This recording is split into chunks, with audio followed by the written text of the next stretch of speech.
Assalamualaikum warahmatullahi wabarakatuh. Halo semuanya. Oke, di sini untuk pertama kalinya saya mau menjelaskan alur film yang berjudul Range Runner 2020. Film ini disutradarai oleh Philip Plowden dan dibintangi oleh Celeste M. Cooper. Film ini bercerita tentang seorang pelari wanita yang ingin berlatih di hutan untuk mendapatkan jarak yang jauh. Dan di perjalanan dia bertemu dengan dua orang penjahat. Apa yang terjadi? Tonton saja. Scene diawali dengan seseorang yang tidak diketahui namanya. Ia berlari-lari di hutan seperti ada yang mengejarnya. Ia ketakutan, ngos-ngosan, dan tiba-tiba kemudian scene berpindah kepada seorang ayah dan anaknya yang berada di lapangan olahraga. Sang ayah mengajari anaknya untuk menjadi pelari profesional dan bisa juara di Olimpiade nantinya. Oke, di sini tokoh utama kita Mel ini ya, kita panggil saja Mel. Singkatnya si Mel ini sudah dewasa dan hendak mau pergi bersama saudaranya itu. Mereka pergi ke tempat penginapan untuk bulan madu di sana. Menginap di sana. Dan paginya Mel langsung bersiap-siap untuk menuju ke tempat awal Mel berlari. Diantar sama saudaranya itu, Mel berlari ke tempat hutan belantaran dan luas, dan tentu saja akan membuat saudaranya ini khawatir. Lalu kemudian Mel langsung berlari untuk menempuh jarak yang jauh. Makanya Mel memilih latihan di hutan agar mendapatkan udara yang segar dan juga jauh dari keramaian. Ia berlari dan terus berlari tanpa lelah karena mungkin saja ia keturunan klan Uzumaki yang katanya memiliki cakra yang banyak. Dan sesekali ia juga berhenti untuk minum, kencing, dan di satu ketika ia bertemu dengan seorang pria yang terluka kakinya. Awalnya si Mel ini cuek, tapi karena tiba-tiba sifat manusiawinya muncul, Mel langsung balik untuk menolong pria itu dan mengobati kakinya yang terluka itu. Lalu gak lama kemudian temannya yang botak datang, dan kita sebagai penonton bisa menyimpulkan bahwa mereka lah penjahatnya. Dan kemudian Mel langsung melanjutkan larinya. Karena hari semakin gelap, Mel beristirahat di tempat saung yang tak jauh dari lokasi Mel bertemu mereka berdua. Dan kemudian Mel menyalakan api unggun dan tidur. Lalu paginya Mel terbangun dengan sudah ada mereka berdua di dekat api unggunnya. Ya, di sini semakin yakin kalau mereka lah penjahatnya. Mereka berdua bernama Wellen dan Gerard. Awalnya si Mel ini mau melanjutkan larinya, tapi si Wellen atau si botak menyuruhnya untuk berhenti sejenak. Ngobrol-ngobrol dulu ya gitulah. Si Mel makan dahulu sambil ngobrol-ngobrol. Lalu pas si Mel sudah makannya dan hendak mau melanjutkan larinya, si Mel meminta pisaunya untuk dikembalikan yang tadi dipinjam sama si botak tadi. Tapi si botak menolak untuk dikembalikan. Pas si Mel bilang si botak suruh menyimpan pisaunya, malah si botak menghadang si Mel dan meminta barang-barang dan semua makanan yang Mel punya untuk menjadi miliknya. Ya, awalnya si botak meminta baik-baik, tapi si Mel malah menghajar si botak. Ya, di sini terjadilah baku hantam. Ya, tentu saja si Mel kalah karena dia sendiri dan cewek lagi. Juga karena ini masih menit-menit awal ya, atau masuknya sebuah permasalahan. Di baku hantam tadi, si Mel pingsan. Dan di sini ada semacam adegan flashback. Dan bangun-bangun si Mel sudah diikat saja tangannya. Terus diam-diam si Mel merangkak menuju ke tempat tasnya itu berada. Yang di tasnya itu ada sebuah pisau untuk melepaskan ikatannya. Ya, pastinya ketahuan.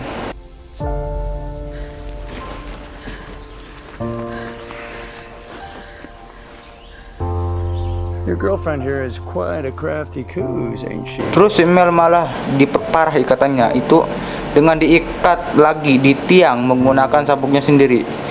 Di sini saya kira si Mel mau di OWW ya ternyata tidak, sungguh sangat disayangkan.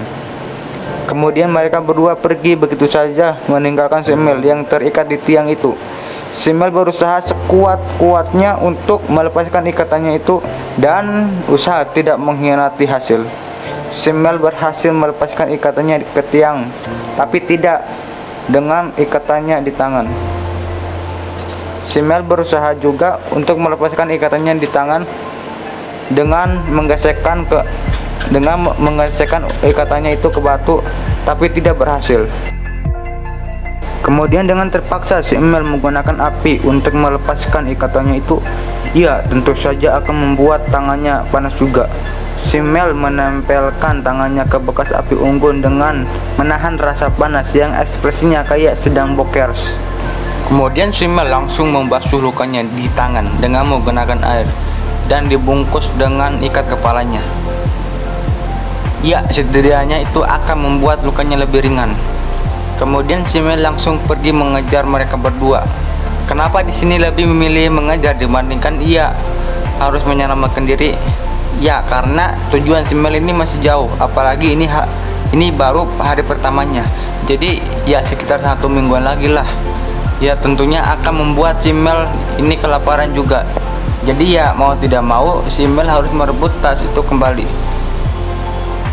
Tujuan si Mel ini adalah ke tempat penjemputan sama saudaranya tadi.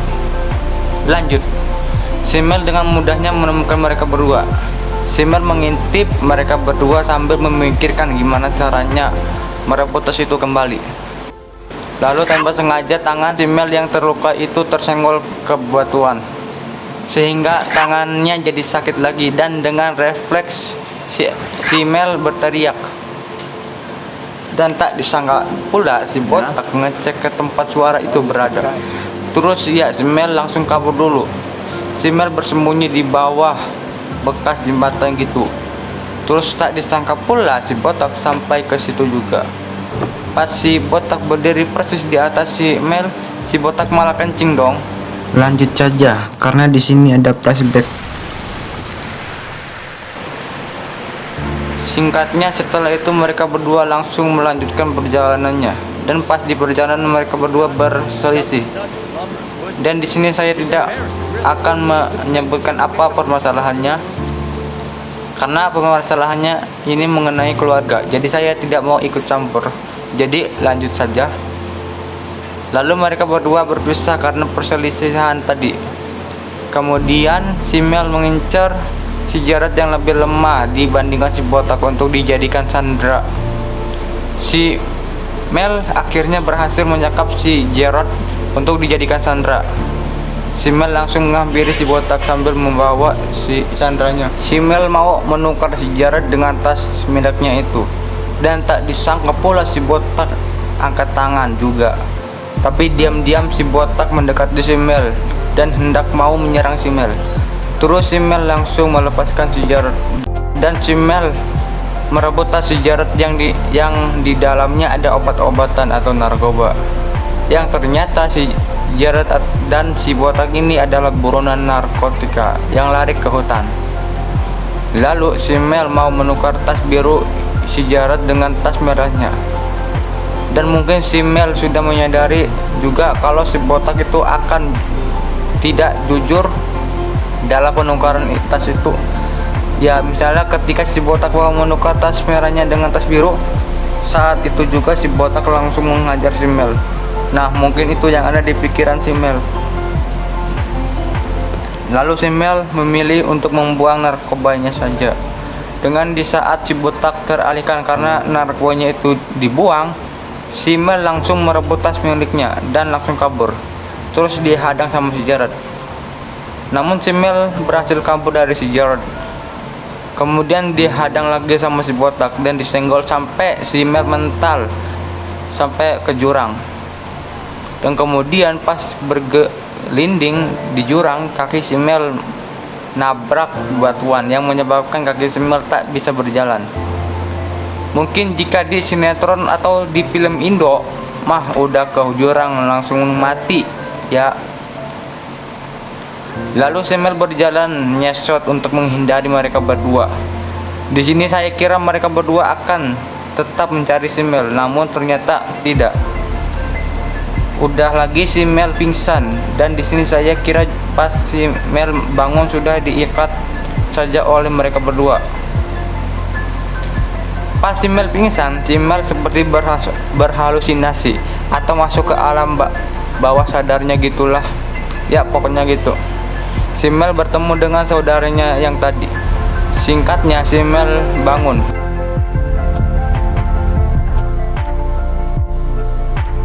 Dan si Mel kayak mendengar suara orang gitu. Lalu si Mel naik ke atas untuk meminta bantuan. Lalu gak ada siapa-siapa. Dan akhirnya si Mel menemukan jalan raya. Untung saja di sana ada seorang polisi yang lewat. Lalu polisi itu pun menolong si Mel. Pas di perjalanan mau menuju ke kantor pusat polisi, si Mel menceritakan semua apa yang ia alami di hutan itu.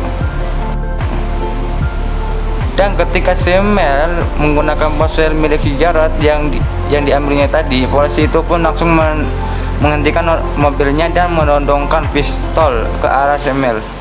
Terus polisi itu menanyakan di mana letak kedua penjahat itu. Lalu mau tidak mau si Mel menurutinya dan kembali ke saung atau ke ranggon itu. Lalu benar saja kedua penjahat itu ada di sana. Kemudian polisi itu langsung menodongkan pistol ke kedua penjahat itu. Polisi itu menanyakan di mana narkoba itu. Lalu si Mel bilang kalau si botaklah yang membawa narkoba itu. Karena si Mel ini tahu kalau polisi ini bersekongkol dengan kedua penjahat itu. Lalu tiba-tiba si botak menyergap si polisi dan si botak berhasil mengunci polisi itu. Keadaan jadi terbalik. Lalu si Mel langsung kabur karena tahu polisinya itu sudah dikunci sama si botak. Pas polisinya sudah dikunci, polisinya pun refleks menembak apa saja lalu mengenai si Jarod, dan si Jarod pun tertembak. Dan gak banyak bacot lagi, si botak langsung menusuk si polisi pakai pisau. Karena narkobanya aja sudah hilang, jadi mending bunuh aja dah polisinya. Dan pas si polisinya mati, si botak langsung mengejar si Mel yang seorang pelari, tetapi jalannya sudah pincang. Si Mel memilih untuk bersembunyi, dan pas si botak lewat, si Mel menghajar si botak, mengincar lukanya yang berada di tangan. Si botak pun kesakitan. Begitupun si Mel, ia berjalan ngesot yang berada di hadapan si botak. Si Mel menemui pisau yang tadi berada di tasnya yang dijatuhkan oleh si botaknya sendiri. Si Mel akhirnya berhasil menancapkan pisau di leher si botak sehingga menyebabkan si botak mengalami kesakitan. Lalu si botak itu mencekik si Mel, dan si Mel meraba-raba mencari batu. Lalu si Mel memukul si botak dengan batu itu. Keadaan pun jadi terbalik. Kini si Mel berada di atas dan si botak di bawah, dan si botak langsung dipukul sama si Mel memakai batu itu, dan sampai hancur lembur seperti The Man of Geprek atau manusia geprek. Dan kemudian si Mel kembali ke saung atau ranggon tadi untuk mengambil tasnya. Lalu tak disangka si Jarod yang tadi tertembak sama si polisi itu masih hidup dan menodongkan pisau ke si Mel. Lalu si Mel berkata,